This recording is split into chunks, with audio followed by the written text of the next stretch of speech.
ரோஜா TV நேயர்களே, அன்பு சொந்தங்களே, தென்னாடு உடைய சிவனையே போற்றி, என் நாட்டவருக்கும் இறைவா போற்றி. வரக்கூடிய சிவராத்திரி, மகா சிவராத்திரி. அந்த மகா சிவராத்திரி ஒரு மனித வாழ்வில் எத்தனையோ இரவுகள் வரலாம். ஆனால் மகா சிவராத்திரியை நாம் நம்முடைய பிரச்சனைகளை தீர்க்கும் நாளாக அதை நினைக்கணும். உலகம் முழுக்க இருக்கிற ரோஜா தமிழ் நேயர்களே, இந்த மகா சிவராத்திரியை நீங்கள் பயன்படுத்தும் முறை, ஒரு சிவாலயத்தில் ஒரு பெட்ஷீட்டோ டவலோ கொண்டு போய் அங்கே உக்காந்துருங்க. அந்த சிவராத்திரி முழுவதும் கண் விழித்து இருந்தாலே போதும், உங்களுக்கு பல பிரச்சனைகள் தீர்ந்துவிடும்.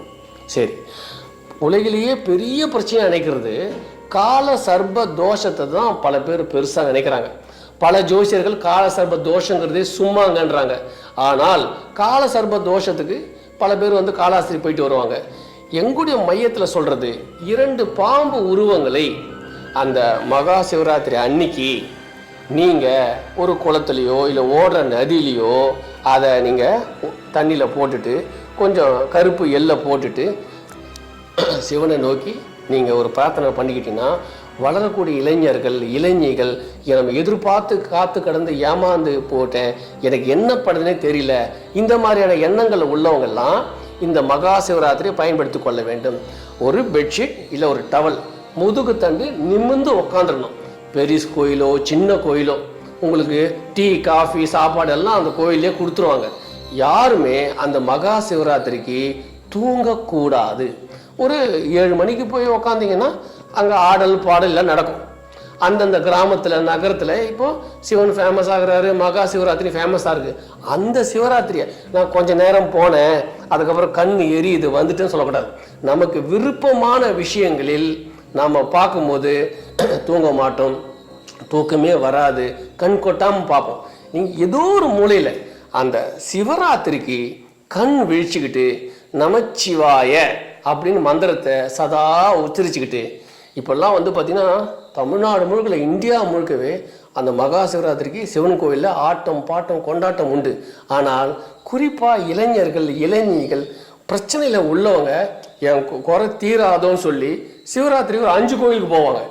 ஒரு கோயிலில் உருப்படியாக உக்காந்து அந்த ராத்திரியை நாம் முழுவதுமாக பயன்படுத்தி கொள்வோம். நன்றி. தென்னாடு உடைய சிவனையே போற்றி, என் நாட்டவருக்கும் இறைவா போற்றி. ரோஜா டிவி சப்ஸ்கிரைபர்ஸ் உலகம் முழுவதும் இருக்காங்க. கால்ஸ் எனக்கு பார்த்திங்கன்னா வந்துக்கிட்டே இருக்குது.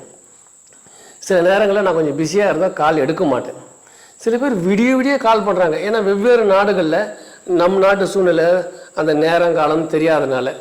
அதனால் ரோஜா டிவி சப்ஸ்கிரைபர்ஸ் ரொம்ப எனக்கு சர்ப்ரைஸ் நிறைய கொடுத்துக்கிட்டு இருக்காங்க.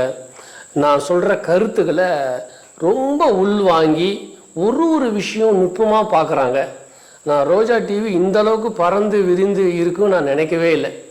நான் சொல்லக்கூடிய நீங்களே பரிகாரம் பண்ணிக்கலாம். என்னுடைய பேச்சுக்களை ஏதாவது டவுட்டுன்னா கேட்கலாம். பல பேர் அந்த சொல்லக்கூடிய அந்த பரிகாரங்களை செஞ்சு பார்த்துட்டு பிரமாதம் சாமி, என்னுடைய அந்த ரெஸ்டாரண்ட்டில் இந்த மாதிரி வளர்ச்சி வந்துச்சு எல்லாம் சொல்கிறாங்க. ரொம்ப சந்தோஷமாக இருக்குது. நன்றி. நமச்சிவாய வாழ்க. ரோஜா தமிழ் டிவி வியூவர்ஸ் எல்லாருக்கும் வணக்கம்.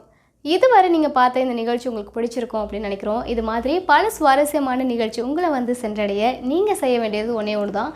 ரோஜா தமிழ் டிவியை லைக் பண்ணுங்கள், ஷேர் பண்ணுங்கள், கமெண்ட் பண்ணுங்கள், சப்ஸ்கிரைப் பண்ண மறந்துடாதீங்க. அது மட்டும் இல்லாமல் எங்களோட செய்திகள் உங்களை உடனுக்குடன் அடைய நீங்கள் செய்ய வேண்டியது ஒன்றே ஒன்று தான், பெல் பட்டனை கிளிக் பண்ண மறந்துடாதீங்க.